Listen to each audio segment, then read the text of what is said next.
aqueles que pecam por omissão ou por indecisão. Chamados de isentões.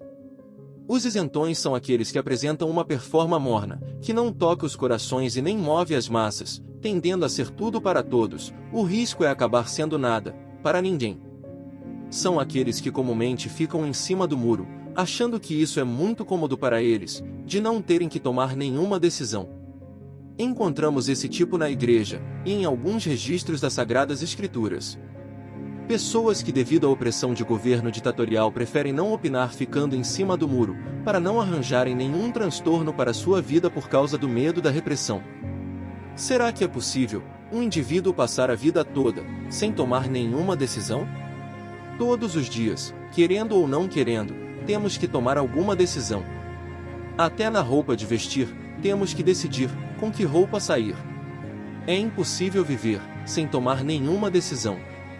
Por isso é preciso que a cada dia, o cristão tenha uma postura firme em servir a Jesus Cristo, e que isso seja a sua motivação de vida. Não existe neste caso, em cima do muro. Isto é, ser isentão. Tomemos como exemplo o confronto entre o profeta Elias e os seguidores de Baal e o governo do rei Acabe. Então disse Elias ao povo: até quando cocheareis entre dois pensamentos? Se o Senhor é Deus, segui-o; se é Baal, segui-o. Porém, o povo nada lhe respondeu. O mundo está em um impasse. Quem está no comando deste mundo? Deus ou Satanás? Vemos tantas coisas ruins acontecendo, que pensamos que Deus largou de mão a este planeta, deixando a sua própria sorte. Usaremos da passagem bíblica, onde o profeta Elias enfrenta os profetas de Baal em uma batalha espiritual. O profeta Elias reuniu no Monte Carmelo e ajuntou Israel e os profetas de Baal, para uma disputa entre Deus e Baal. O questionamento do profeta Elias para o povo de Israel, que hesitava diante de seguir ou não seguir ao Deus de Israel, onde o povo incentivado por Jezabel e Acabe passaram a adorar a Baal como Deus. O profeta Elias viu a hesitação do povo, pois nas suas mentes, devido tantas coisas ruins que tinham passado, como uma fome extrema que durou 3 anos e meio, estavam atônitos, indecisos e inseguros, pois sabiam que tal desgraça tinha vindo do Deus de Israel, profetizado por Elias. Então, Elias, o tesbita, dos moradores de Gileade, disse a Acabe: tão certo como vive o Senhor, Deus de Israel, perante a face eu estou, nem orvalho, nem chuva haverá nestes anos, segundo a minha palavra.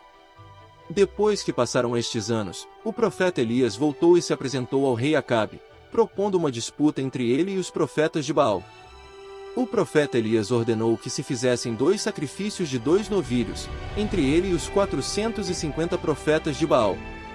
Deem-se-nos, pois, 2 novilhos, escolham eles para si um dos novilhos, e dividindo-o em pedaços, o ponham sobre a lenha, porém, não lhe metam fogo.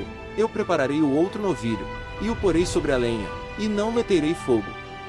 Então invocai o nome do vosso Deus, eu invocarei o nome do Senhor, e há de ser que o Deus que responder por fogo esse é que é Deus. E todo o povo respondeu: é boa esta palavra. Com este desafio, por algo extraordinário, como cair fogo do céu para queimar o holocausto, faria com que esse povo viesse a conhecer quem era o verdadeiro Deus. Depois de um certo tempo os profetas de Baal não conseguiram nada. Então Elias disse ao povo: chegai-vos a mim. E todo o povo chegou a ele. Ele edificou o altar e fez ao redor do altar grande rego, armou a lenha, dividiu o novilho em pedaços, e pô-lo sobre a lenha. E mandou que enchesse 4 cântaros de água e derramasse sobre o holocausto e sobre a lenha, de maneira que a água corria. Aproximou-se o profeta Elias e fez uma oração: ó Senhor, Deus de Abraão, Isaque e de Israel, fique hoje sabido que tu és o Deus de Israel, e que eu sou teu servo, e que segundo a tua palavra, fiz todas essas coisas. Responde-me, Senhor, para que este povo saiba que tu, Senhor, és Deus e que fizeste retroceder o coração deles. Então caiu o fogo do Senhor e consumiu o holocausto e a lenha e a água que estava no rego. Vendo isso o povo, caiu com o rosto em terra e disse: o Senhor é Deus. O Senhor é Deus.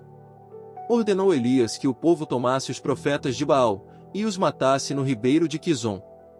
Damos destaque a algumas passagens. O desafio do profeta Elias era para mostrar para o povo que cocheava em 2 pensamentos, o poder do Deus de Israel.